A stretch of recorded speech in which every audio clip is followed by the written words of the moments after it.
सभी को नमस्कार। प्यारे बच्चों, हम अगले टॉपिक में पढ़ेंगे आज कारकम। कौन सा बिंदु पढ़ेंगे? कारकम।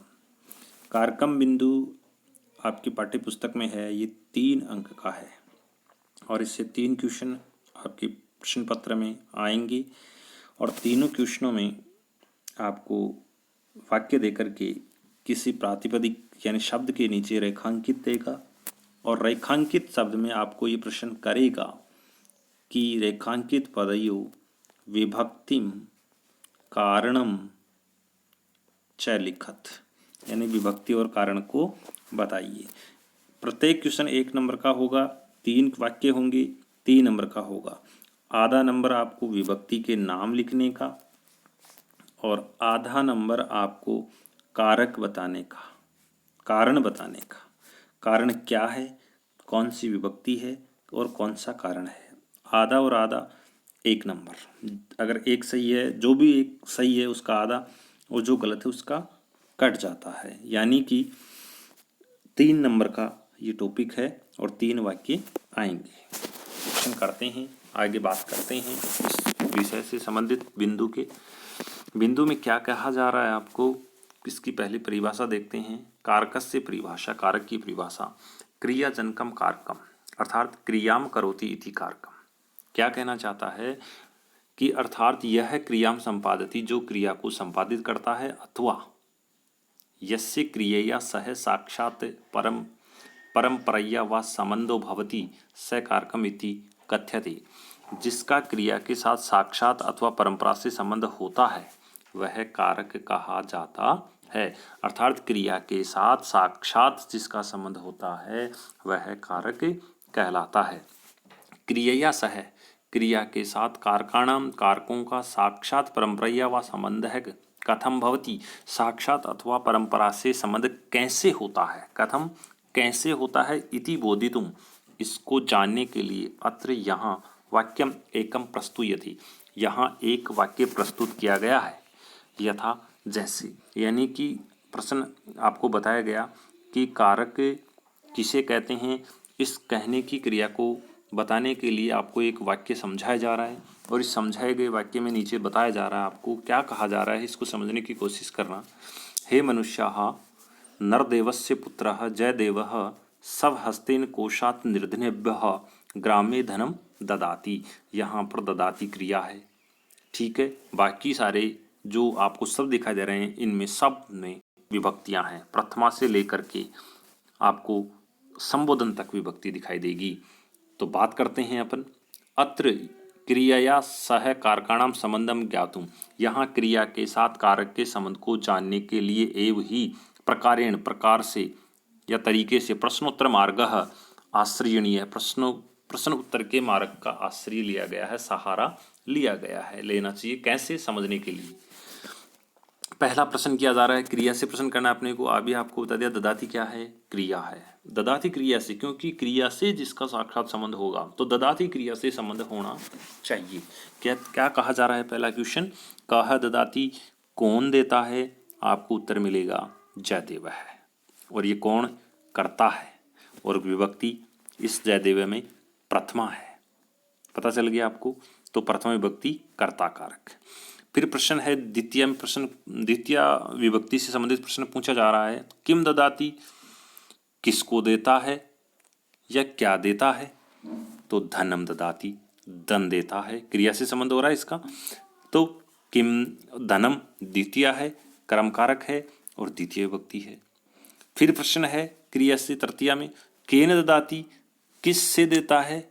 तो सब हस्तेन ददाति, अपने हाथों से देता है। तो करणम यानी करण कारक हो गया और सब हस्तेन शब्द में तृतीय विभक्ति होगी। फिर प्रश्न पूछ रहा है आपको, केभ्य ददाति, किसके लिए देता है। तो निर्धनेभ्य ददाति, गरीबों के लिए देता है। तो चतुर्थी विभक्ति हुई और संप्रदान कारक हुआ। फिर प्रश्न पूछ रहा है कस्मात् ददाति, किससे देता है। तो कोशात, खजाने से देता है। और अपादानम, अपादान कारक हो रहा है अलग होने के भाव में, और पंचमी विभक्ति का प्रयोग हो रहा है। फिर यहाँ पर षष्ठी का उदाहरण नहीं है आपके सामने और संबोधन का भी नहीं है, डायरेक्ट सप्तमी विभक्ति का उदाहरण आ रहा है। मैं समझा देता हूँ अभी आपको। कुत्र ददाति, कहाँ देता है? ग्रामे ददाति, गांव में देता है। तो ग्रामे में सप्तमी विभक्ति है और कारक कौन सा हो गया? अधिकरणम कारक हो गया। अब आपके मन में प्रश्न उठ रहा है कि न तो षष्ठी विभक्ति का प्रयोग हुआ और न ही संबोधन विभक्ति का प्रयोग हुआ। कारण क्या है? कारण नीचे समझने की कोशिश करना। इन सब का तो क्रिया के साथ संबंध हो गया, क्रिया के साथ संबंध हो गया साक्षात सीधा सीधा, लेकिन अब दो वाक्य ऐसे बच गए, सॉरी दो शब्द ऐसे बच गए जिनका क्रिया के साथ साक्षात संबंध नहीं है। कारण क्या है समझने की कोशिश करना। इसलिए मुख्य कारक 6 माने जाते हैं। षष्ठी और संबोधन को मुख्य कारकों की श्रेणी में शामिल नहीं किया जाता है। अगर वैसे सामान्य की बात करें तो ये भी कारक तो हैं, और इन दोनों को मिलाते हैं तो 7 विभक्तियों के कारक और एक संबोधन कारक, कुल मिला के कितने हो जाते हैं? 8 हो जाते हैं। अब इन दो से प्रश्न क्यों नहीं किया गया समझाया जा रहा है, नीचे समझने की कोशिश करना।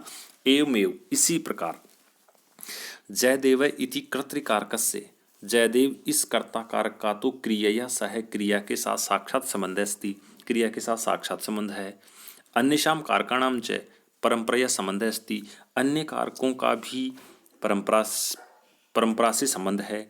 अतः इमानी सर्वाणी कारकाणी कथ्यति, अतः इन सब को कारक कहा गया है। परंतु अस्य एव वाक्यस्य हे मनुष्यः, परंतु इसी ही वाक्य के हे मनुष्यः नरदेवस्य च इति पदद्वस्य, इन दोनों पदों का ददाति इति क्रियया, इस क्रिया से साक्षात परंपराया संबंधो नासति, क्रिया के साथ साक्षात संबंध साथ साक्षात परंपराया व संबंधो नास्ति, साक्षात संबंध नहीं है। अतः इदम पदद्वयम कारकम नास्ति, अतः इन दोनों पदों में कारक नहीं है। संबंध है कारकम तु नास्ति, संबंध भी में भी कारक नहीं है। परंतु तस्मिन् षष्ठी विभक्ति भवति, कारक तो नहीं है वाक्य में, लेकिन उसमें विभक्ति का प्रयोग तो अवश्य होता है, क्योंकि शब्द रूप पढ़ते हैं, शब्द रूप पढ़ते हैं तो षष्ठी का भी शब्द रूप अपन पढ़ते हैं, संबोधन में भी शब्द रूप पढ़ते हैं, तो वहाँ तो अपन पढ़ने को मिलता है, पढ़ने के लिए हमें मिलता है। अतः साक्षात संबंध नहीं होने की वजह से इनको मुख्य कारकों की श्रेणी में शामिल नहीं किया जाता। अतः मुख्य कारक हो गए 6। माना कौन कौन सा नहीं गया?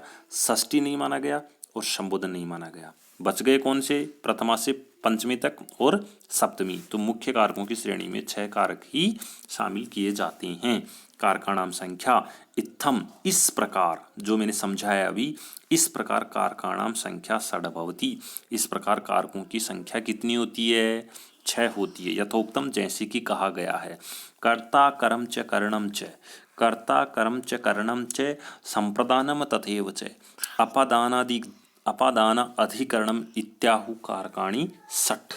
कर्ता कारक, कर्म कारक, करण कारक, संप्रदान कारक, अपादान कारक, अधिकरण कारक इत्याहु कारकाणि 6, इन सबको 6 मिला करके या कहा गया है कारकाणि 6, 6 कारक कहे गए हैं। अत्र कारकाणाम विभक्ति नाम च, यहाँ कारकों की और विभक्ति नाम च, विभक्तियों का, कारकों का और विभक्तियों का सामान्य परिचय है। प्रस्तुयते, यहाँ कारकों और विभक्तियों का सामान्य परिचय प्रस्तुत किया गया है। क्या किया गया है समझाया जा रहा है। सबसे पहले प्रथम विभक्ति की बात कर रहे हैं। एक होती है कारक विभक्ति, एक होती है विभक्ति। कारकाणाम विभक्ति नाम से कारकों का और विभक्तियों का सामान्य परिचय दिया जा रहा है। प्रथमा, नियम नंबर 1 समझने की कोशिश करना। यह क्रिया या करणे, जो क्रिया के करने में स्वतंत्र है, भवती स्वतंत्र होता है। स कर्ता इति कथ्यति, वह कर्ता कहा जाता है, अर्थात सूत्र होता है स्वतंत्र कर्ता, अर्थात कर्ता क्या होता है? कर्ता स्वतंत्र होता है, क्रिया को करने में स्वतंत्र होता है। नंबर 2 बात इसी में, उक्त कर्तृच, और उक्त कर्ता भी होता है। उक्त कर्ता में कौन सी विभक्ति होती है? प्रथमा विभक्ति ही भवती, प्रथमा विभक्ति होती है। जैसे है वाक्य आपके सामने, राम है पठती। प्यारे बच्चों समझने की कोशिश करना। राम है पठती, पठती क्या है? क्रिया। पठती क्या है? क्रिया। लेकिन इससे पहले कौन सा शब्द है? राम है। बताओ, राम शब्द रूप पढ़ते हैं तब क्या पढ़ते हैं? प्रथमा का एक वचन राम है। द्विवचन में क्या पढ़ते हैं? रामौ। बहुवचन में क्या पढ़ते हैं? रामाः। लेकिन यहाँ प्रथमा का एक वचन है, अतः क्रिया का भी प्रथम पुरुष एक वचन रूप है। इस प्रकार ये एक स्वतंत्र कर्ता हो गया। राम को क्या हुआ? स्वतंत्र, और स्वतंत्र कर्ता क्रिया को संपादित कर रहा है, यानी पढ़ने की क्रिया से सीधा सीधा संबंध किससे? राम से। बताओ, क्रिया से सीधा संबंध होगा तो कारक होगा या नहीं होगा? इस शब्द में कारक है। तो अब हमें पहचान करना है कि कौन सा कारक है। कौन सा कारक है? प्रथमा कारक है, प्रथमा विभक्ति का कारक है। अतः विभक्ति के अनुसार यहाँ पर इसमें राम है शब्द में प्रथमा विभक्ति है। अत्र पठन क्रियायाः, यहाँ पठन क्रिया का स्वतंत्र रूपेण संपादक राम अस्ति, स्वतंत्र रूप से संपादक राम है। अतः अयम एव कर्ता अस्ति, यही इसका कर्ता है। कर्तरी च प्रथमा विभक्ति भवति, और कर्ता में कौन सी विभक्ति होती है? प्रथमा विभक्ति होती है। कर्म वाच्य कर्मणि, कर्म वाच्य के कर्म में भी कौन सी विभक्ति होती है? जब हम वाच्य पढ़ेंगे तब वहाँ भी हमें पता चलेगा। कर्तृवाच्य पढ़ेंगे तो कर्ता में प्रथमा होगी, कर्म वाच्य पढ़ेंगे तो कर्म वाच्य के कर्म में, किसमें?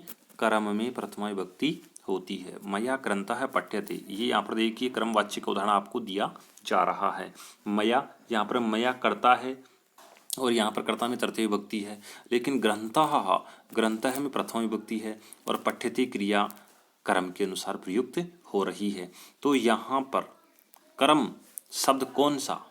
कर्म शब्द कौन सा? कर्मवाच्य में ग्रंथः, ग्रंथ में कौन सी विभक्ति? प्रथमा विभक्ति। अतः कर्मवाच्य के कर्म में कौन सी विभक्ति होगी? प्रथमा। अगर आपके सामने आए तो वहां पर आपको बताना है कि ग्रंथ में प्रथमा विभक्ति प्रयुक्त हुई है। अब संबोधने प्रथमा विभक्ति भवति, तीसरा नियम है। संबोधने प्रथमा विभक्ति भवति, संबोधने से सूत्र है, संबोधन में भी प्रथमा विभक्ति होती है, शब्द रूप में भी अपन ऐसा पढ़ते हैं। हे बालकाः, हे बालको, यूयम कुत्र गच्छत, आप सब, तुम सब कहाँ जाते हो, तुम सब कहाँ जाते हो। तो बताइए यहाँ कौन सी विभक्ति प्रयुक्त हो रही है? हे बालकाः में, क्योंकि संबोधक चिन्ह दिखाई दे रहा है आपको और हे लगा हुआ है, अतः प्रथमा का रूप है, इसलिए संबोधन में भी प्रथमा विभक्ति होती है। तो आपको बताना है, जैसे पूछ लीजिए प्रश्न आ गया, राम है पठती। प्रश्न आ रहा है आपकी परीक्षा में, परीक्षा में प्रश्न आ रहा है और आपको ये देकर के प्रश्न पूछ रहा है कि रामः रेखांकित पदे का विभक्ति, रेखांकित पदे विभक्तिम कारणम च लिखत। तो आपको पहले तो बताना है विभक्ति, विभक्ति कौन सी हो जाएगी? प्रथमा। कौन सी हो जाएगी बच्चों? प्रथमा। कारणम, कारणम क्या होगा? अब उक्त कर्तरी योगे, उक्त कर्तरी योगे, उक्त कर्तरी योगे, ये इसका कारण हो जाएगा। आधा नंबर ये विभक्ति बताने का मिलेगा अपने को, आधा नंबर इसका कारण बताने का मिलेगा। तो कारण यही है कि उक्त कर्ता के योग में कौन सी विभक्ति? प्रथमा। तो कारणम किम? उक्त कर्तरी योगे। यहाँ पर है, यहाँ पर ग्रंथ है, ग्रंथ में प्रथमा। कारणम किम? उक्त कर्मणि योगे, उक्त कर्मणि योगे। यहाँ पर पूछ ले हे बालकाः, कारणम किम? संबोधने योगे, संबोधने योगे। अब हमें चौथे नियम की बात करनी है। 5 नियम है प्रथमा में। चौथा नियम कह रहा है कस्यचित संज्ञादि शब्दस्य, किसी संज्ञा शब्द के अर्थ, लिंग, परिमाण, वचन और वचन को प्रकटीकर्तुं, प्रकट करने के लिए प्रथमायाः विभक्ति प्रयोग है क्रियते, प्रथमा विभक्ति का प्रयोग किया जाता है। यथोहि, क्योंकि विभक्तेः प्रयोगम विना, क्योंकि विभक्ति के प्रयोग के बिना को अपि शब्द है, कोई भी शब्द स्वकीयम अर्थम दातुम समर्थो नास्ति, अपने अर्थ को प्रकट करने के लिए समर्थ नहीं है। अतएव इसलिए अस्मिन् विषये, इस विषय में प्रसिद्धम कथनम अस्ति, इस विषय में प्रसिद्ध कथन है, अपदम ने प्रयोजित, बिना पद बनाए वाक्य में प्रयोग नहीं करना चाहिए। उदाहरणार्थम, उदाहरण के लिए है बलदेवः, यहाँ पर शब्द लिखा हुआ है बलदेवः, मैं लिख दूं बलदेव। तो बताइए बलदेव शब्द संस्कृत में प्रयुक्त पद है क्या? नहीं, अपद है, अपद है। तो यहाँ पर सुनिए, बलदेव, जब तक मैं इसे विभक्तिवाचक नहीं बनाऊंगा तब तक बलदेव शब्द अपद है। जब मैंने इसको विभक्तिवाचक बना दिया तभी ये वाक्य में प्रयुक्त होगा, अन्यथा प्रयुक्त नहीं हो सकता। पुरुष हिंदी का शब्द है रहेगा, लेकिन पुरुषः इसको बनाना पड़ेगा, तो पुरुषः है।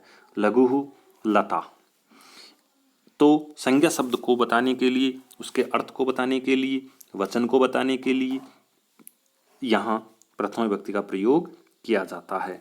अब है इम्पोर्टेंट इति। ध्यान रखना बच्चों, इम्पोर्टेंट है, महत्वपूर्ण है।